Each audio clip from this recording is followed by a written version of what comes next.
नमस्कार दोस्तों, आप सभी का स्वागत है आपके अपने YouTube चैनल IQ वर्ल्ड पे। उम्मीद करता हूं कि आप लोगों ने फॉर्म फिलअप कर लिया होगा। अगर कुछ कारण से कुछ अभ्यर्थी अगर बच जा रहे हैं फॉर्म फिलअप करने से, तो आप लोग फटाफट से फॉर्म फिलअप कर लीजिए। लास्ट डेट जो है फॉर्म फिलअप करने का वो 1 मार्च तक बढ़ गया है। ठीक है, 1 मार्च तक जो है बढ़ गया है। तो आप लोग के पास अभी भी 10 दिन का समय बचा हुआ है। आराम से आप लोग फॉर्म फिलअप करिए सही तरीके से। आप लोग गलत कुछ भी मत करिएगा फॉर्म फिलअप करने में। ठीक है, अब आते हैं आज का जो वीडियो बनाने का मुख्य उद्देश्य क्या है। तो आज का वीडियो का मुख्य उद्देश्य है कि आपका सिलेक्शन फाइनल हो जाए। चाहे आप किसी भी बोर्ड में फॉर्म फिलअप किए हो, आप किस तरीके से तैयारी करें कि आपका सिलेक्शन फाइनल हो जाए। तो इस वीडियो को पूरा जरूर देखिएगा। इसमें मैंने थोड़ा सा लंबा वीडियो ये हो जाएगा, और इस वीडियो में मैंने सारे पहलुओं को बहुत ही अच्छे ढंग से बताया है। सबसे पहले तो मैं इसमें आप लोगों को रिक्रूटमेंट प्रोसेस बताऊंगा कि कैसे कैसे सिलेक्शन हुआ, मतलब इसका सिलेक्शन प्रोसेस क्या है। उसके बाद मैं आप लोगों को एक प्रीवियस ईयर क्वेश्चन दिखाऊंगा पूरा सेट। उसके बाद मैं आपको रणनीति बताऊंगा कि कैसे कैसे आपको तैयारी करनी है। देखिए, सबसे पहले तो आप लोगों का फॉर्म फिलअप सही तरीके से होना चाहिए, सही फॉर्म फिलअप होना चाहिए। उसके बाद अगर बोर्ड सिलेक्शन की बात करें तो जो साउथ जोन का बोर्ड है, वेस्ट जोन का बोर्ड है, तो वो सब बोर्ड में थोड़ा सा कट ऑफ कम रहता है comparison to Bihar, UP, MP. तो आप लोग अगर साउथ जोन में फॉर्म फिलअप किए हैं और आपका 70 का टारगेट लेके चल रहे हैं, तो आपका सिलेक्शन कोई नहीं रोक सकता है। और अगर आप लोग बिहार, यूपी, एमपी, राजस्थान इसमें फॉर्म फिलअप किए हैं, तो आप अगर 75 प्लस टारगेट लेके नहीं चलिएगा तो मुश्किल का सामना करना पड़ सकता है। तो कैसे 70 आएगा, कैसे 75 आएगा, कैसे 80 आएगा, तो इसी पर आज का ये वीडियो जो इसी का डिस्कशन होगा इस वीडियो में। तो देखिए, सबसे पहले तो रिक्रूटमेंट प्रोसेस जो है वो क्या है ये आपको पता होना चाहिए। तो देखिए, इसमें पहली बात कह रहा है कि आप ऑनलाइन मोड में अप्लाई करेंगे। एक अभ्यर्थी एक ही बोर्ड में एक ही फॉर्म अप्लाई करेगा। अगर आप मल्टीपल बोर्ड में फॉर्म अप्लाई करते हैं तो आपका जो है फॉर्म रिजेक्ट हो जाएगा और आप आगे किसी भी आरआरबी के एग्जाम में बैठने से वंचित कर दिए जाएंगे। ठीक, ये सब तो ऐसे ही मैं बता रहा हूँ। ठीक है, आगे देखिए, आपका जो सिलेक्शन प्रोसेस है वो 4 स्टेज में होगा। ठीक है, 4 स्टेज में आपका सिलेक्शन प्रोसेस चलेगा। ठीक है, पहला होगा आपका सीबीटी यानी कंप्यूटर बेस्ड टेस्ट। बहुत ही इंपॉर्टेंट है ये। इसमें अगर आप पास कर जाते हैं, इसमें अगर आप क्वालिफाई कर जाते हैं तो आपका फिजिकल एफिशिएंसी टेस्ट होगा। इसमें क्वालिफाई करते हैं तो डॉक्यूमेंट वेरिफिकेशन और उसके बाद मेडिकल एग्जामिनेशन होगा। चारों प्रोसेस में अगर आप क्वालिफाई कर जाते हैं तो आपको इम्पैनल्ड किया जाएगा और आपका ज्वाइनिंग प्रोसेस चालू किया जाएगा। ठीक है, यानी कि सबसे इम्पोर्टेंट है आपका कंप्यूटर बेस्ड टेस्ट। इसमें अगर पास करते हैं तभी आप जाएंगे फिजिकल एफिशिएंसी टेस्ट में। ठीक है, तो सबसे पहले अभी हम लोग का टारगेट रहेगा कंप्यूटर बेस्ड टेस्ट में कैसे पास किया जाए। ठीक है, अब देखिए कंप्यूटर बेस्ड टेस्ट जो है उसमें क्या क्या आएगा वो देख लीजिए। देखिए, जो कंप्यूटर बेस्ड टेस्ट है जिसको कि सीबीटी बोलते हैं, तो सीबीटी में 90 मिनट का आपको पेपर होगा। 90 मिनट में आपको पेपर देना होगा, जिसमें जनरल साइंस यानी विज्ञान रहेगा 25 question, mathematics 25 question, general intelligence और रीजनिंग रहेगा 30 क्वेश्चन, और जनरल अवेयरनेस और करंट अफेयर रहेगा 20 क्वेश्चन। टोटल आपका 100 क्वेश्चन रहेगा, आपको 90 मिनट दिया जाएगा। ठीक है, आगे हम क्वेश्चन का लेवल भी देखेंगे, क्वेश्चन का लेवल कैसा रहता है। 90 मिनट में आपको 100 क्वेश्चन करने हैं, तो क्वेश्चन का लेवल अगर हाई लेवल का क्वेश्चन रहेगा, मॉडरेट से हाई रहेगा क्वेश्चन, तो आपको सॉल्व करने में परेशानी होगा। इसलिए आपको क्या करना होगा, प्रैक्टिस पर ज़्यादा ध्यान देना होगा। देखिए, there will be negative marking, यानी कि निगेटिव मार्किंग इसमें दिया जाएगा, 1/3 नेगेटिव मार्क्स मिलेगा। अगर आप 3 क्वेश्चन गलत करते हैं तो आपका एक जो है सही वाला क्वेश्चन भी आपका निगेटिव हो जाएगा। ठीक है, तो आप लोगों को नेगेटिव भी कंट्रोल करना इसमें सीखना होगा। ठीक है, अब हम लोग जो ये कंप्यूटर बेस्ड टेस्ट जो होगा साइंस, मैथ का, रीजनिंग का और जनरल अवेयरनेस का, तो इसका सिलेबस भी एक बार हम लोग देख लेते हैं। वीडियो में अंत तक जरूर बने रहिएगा, आपको मैं आज सब कुछ बताऊंगा टोटल। ठीक है, देखिए जैसे मैथमेटिक्स में देखिए नंबर सिस्टम रहेगा, बोर्ड मास, डेसिमल्स, फ्रैक्शंस, यानी कि इसको मैं हिंदी में बोलता हूँ, ये संख्या पद्धति है। बोर्ड मास तो आपको पता ही है, सिंप्लीफिकेशन में यूज होता है यानी कि सरलीकरण में। और डेसिमल यानी कि दशमलव और भिन्न।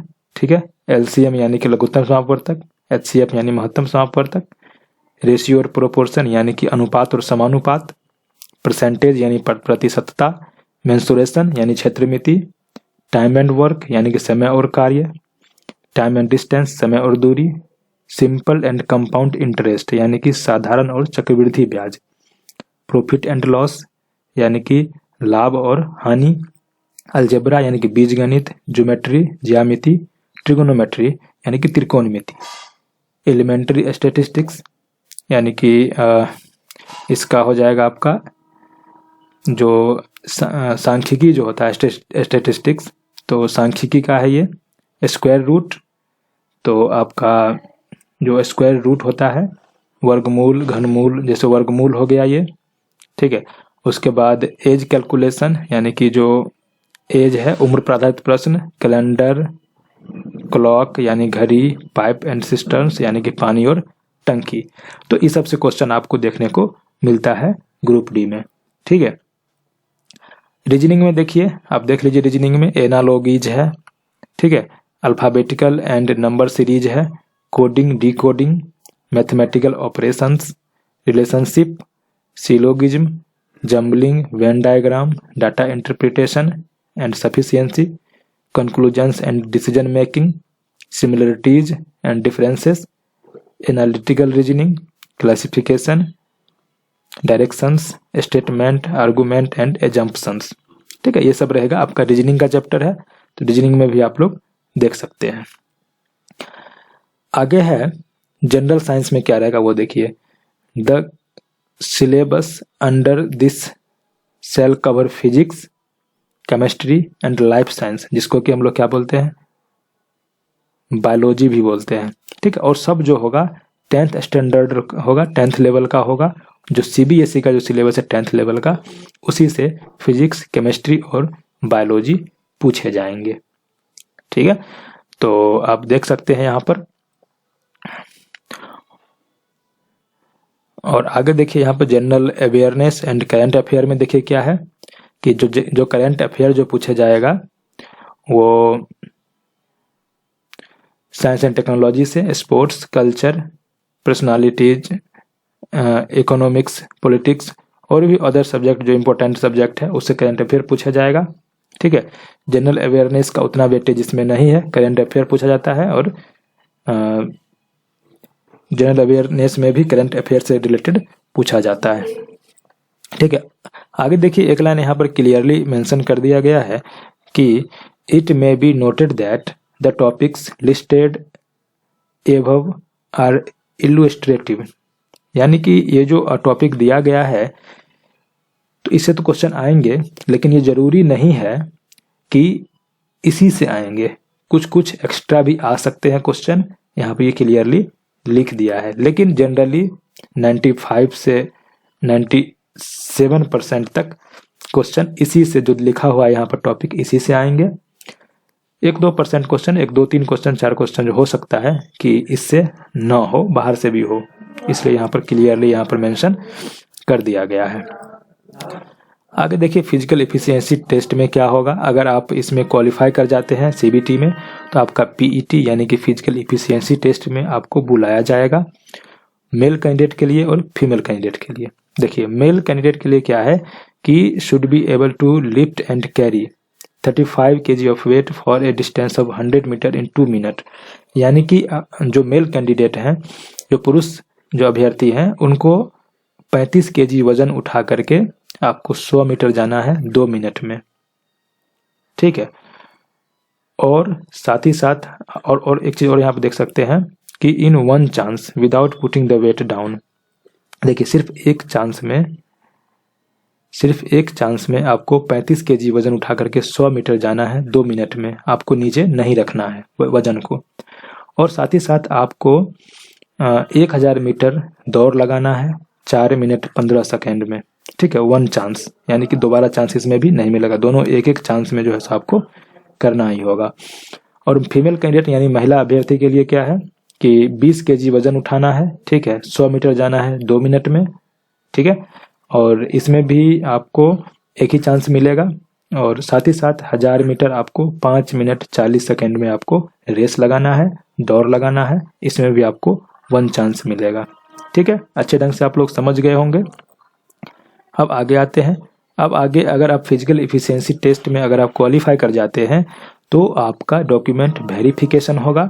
ठीक है, तो डॉक्यूमेंट वेरिफिकेशन में देखिए, डॉक्यूमेंट वेरिफिकेशन के लिए आपको 1:1 के रेशियो में बुलाया जाएगा। अगर सीट है 100 सीट है तो डॉक्यूमेंट वेरिफिकेशन के लिए 100 अभ्यर्थी को ही बुलाया जाएगा।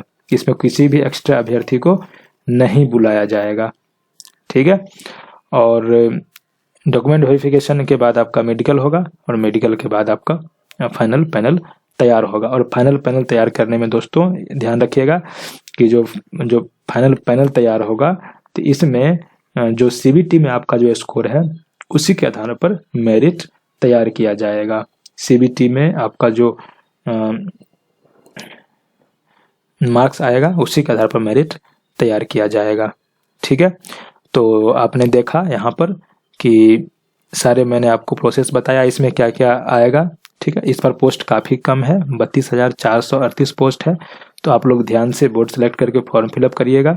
ठीक है, अब हम लोग चलते हैं क्वेश्चन देख लेते हैं कि क्वेश्चन कैसा आया था।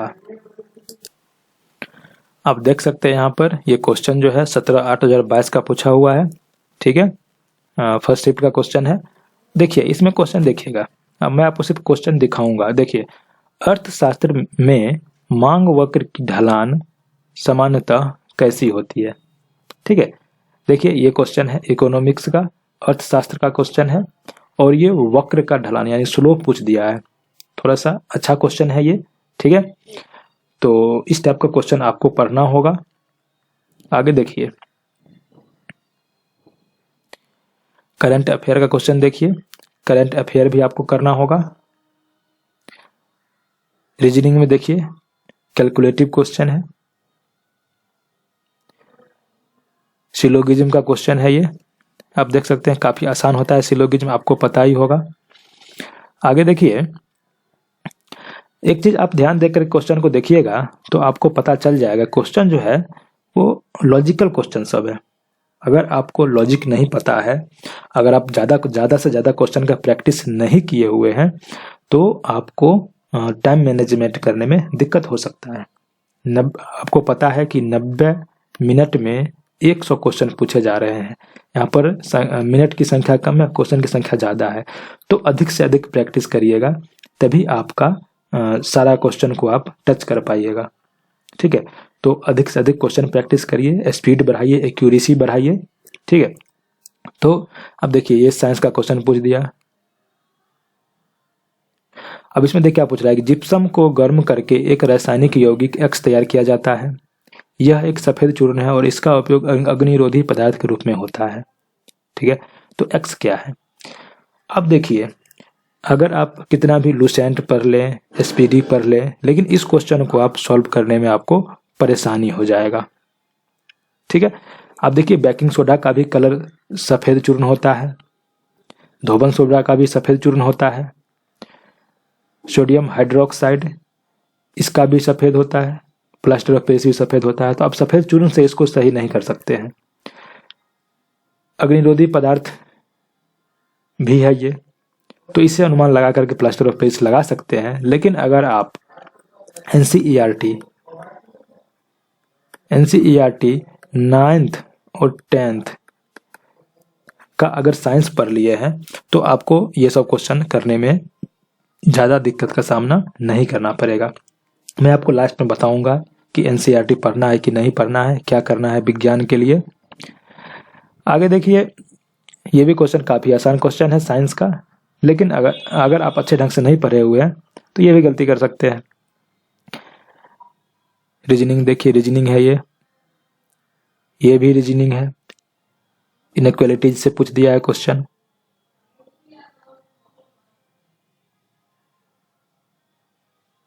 ये मैथ से क्वेश्चन है, आप देख सकते हैं। क्वेश्चन का लेवल देखिए, क्वेश्चन का लेवल मॉडरेट है, ज़्यादा इजी भी नहीं है, ज़्यादा हार्ड भी नहीं है, ये मॉडरेट लेवल का क्वेश्चन है।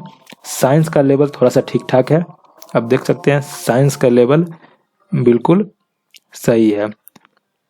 और साइंस आप चाहिएगा कि लूसेंट पढ़ करके सारा क्वेश्चन सही कर दे तो आपको नहीं होगा। जैसे ये क्वेश्चन देखिए, ये टाइम टेकन क्वेश्चन है, इसको जितना ज़्यादा प्रैक्टिस करिएगा उतना जल्दी इसको आप सॉल्व कर सकते हैं। उस तरीका से देखिए, यहाँ पर ये भी साइंस का क्वेश्चन है। अब पूरा क्वेश्चन मैं दिखाऊंगा तो ज़्यादा समय लग जाएगा इसमें, ठीक है। देखिए ये क्वेश्चन देखिए, मैथ का क्वेश्चन देखिए, कैलकुलेटिव क्वेश्चन है, ठीक है। तो यहाँ पर आप देख सकते हैं, देखिए अलजेब्रा का क्वेश्चन आ गया, ये इसका पूर्ण रूप पूछ दिया, अलजेब्रा का क्वेश्चन आ गया है। तो देखिए फाइनली यही कंक्लूजन निकलता है। देखिए ये भी अलजेब्रा का क्वेश्चन है कि आपको करना क्या है। क्वेश्चन में देखिएगा कि मैथ में, जैसे मैथ में आपको अर्थमेटिक और एडवांस दोनों टाइप के क्वेश्चन पूछे जाते हैं। अर्थमेटिक यानी अंकगणित से भी और एडवांस मैथ से भी क्वेश्चन पूछे जाते हैं इसमें। तो आपको क्या करना है, तो अगर आप आर एस अग्रवाल जो गणित है, आर एस अग्रवाल का जो गणित है, इसको अगर आप पूरा किए हुए हैं एक बार, तो आपको क्या करना है, दोनों के लिए, सिर्फ दोनों के लिए आपको क्वेश्चन बैंक जो प्रीवियस ईयर क्वेश्चन है उसको प्रैक्टिस करना है। आपको ज़्यादा कुछ नहीं करना है, एक सेट ग्रुप डी का लगाइए डेली, और क्वेश्चन बैंक जो है इसका प्रैक्टिस मैथ का करते रहिए स्पीड से, एक्यूरेसी के साथ। आपका मैथ में कोई दिक्कत नहीं होगा।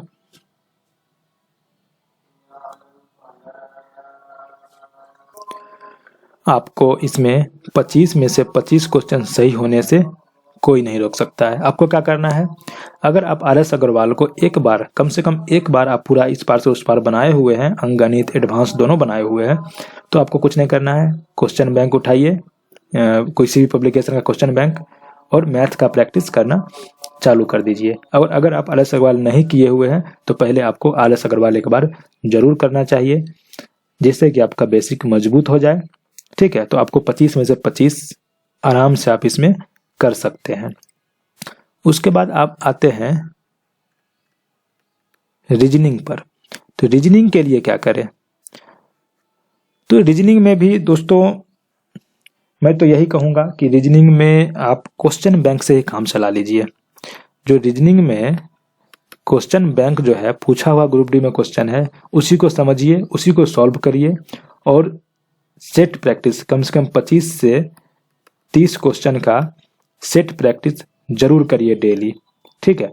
तो इसमें भी आपको कोई दिक्कत का सामना नहीं करना पड़ेगा। आपको तो पता ही है कि जो रीजनिंग है वो 30 क्वेश्चन पूछे जाते हैं, तो 30 क्वेश्चन जो है तो ये आपका सही हो जाएगा।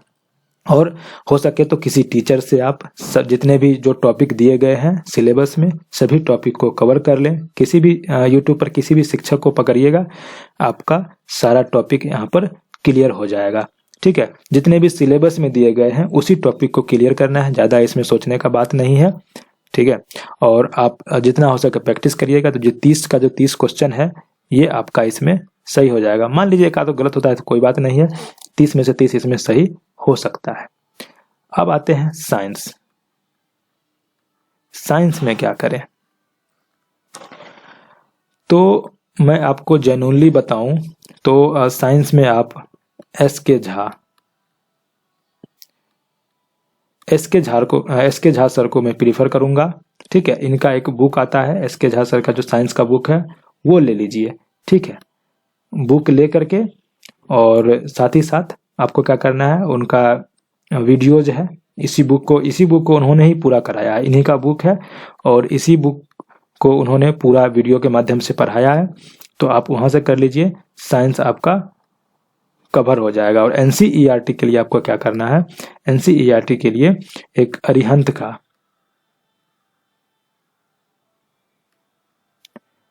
का आता है science note, NCERT science notes करके आता है।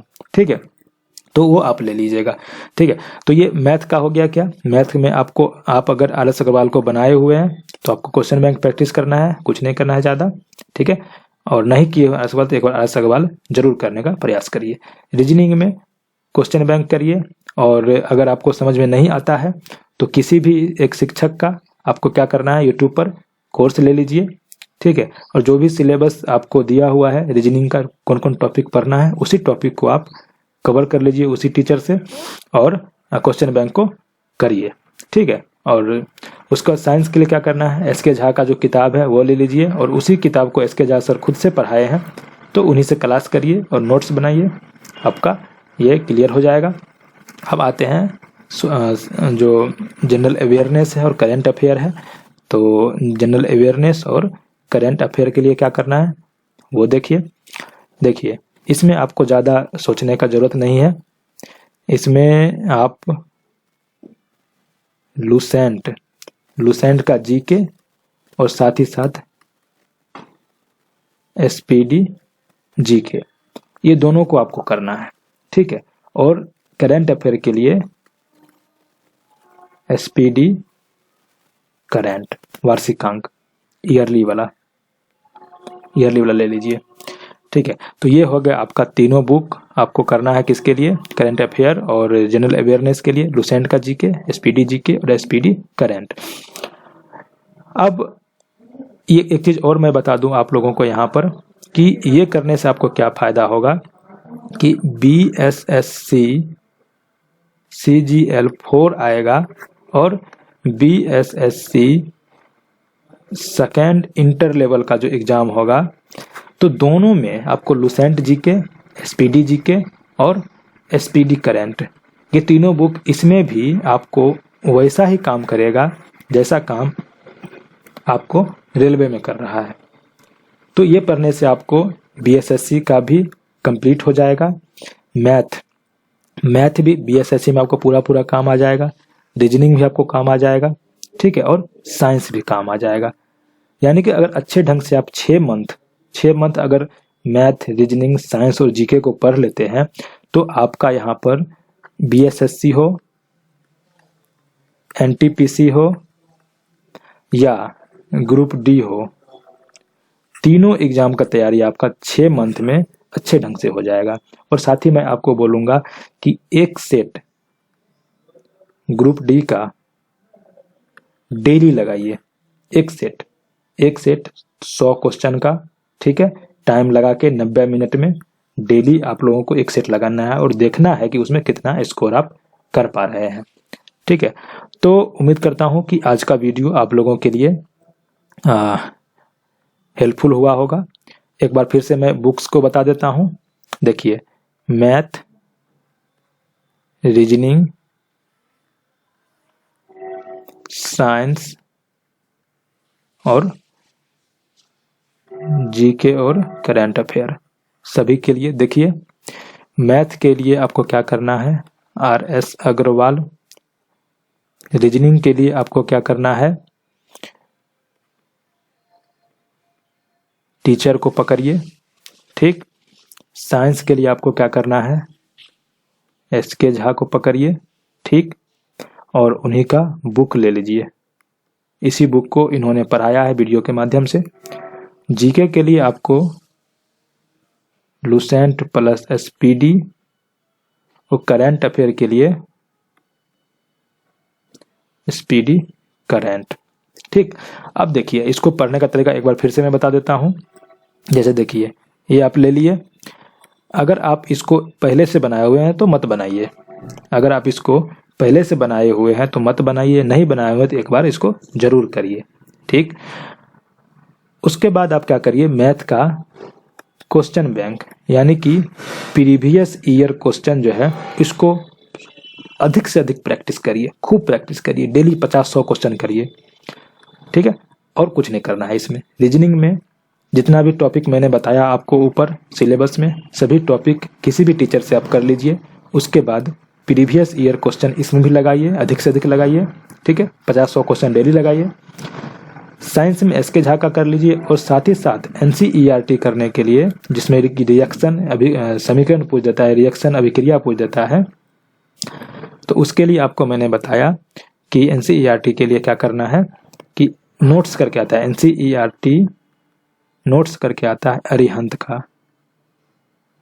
अरिहंत का ये ले लीजिए और इसको आराम से करिए।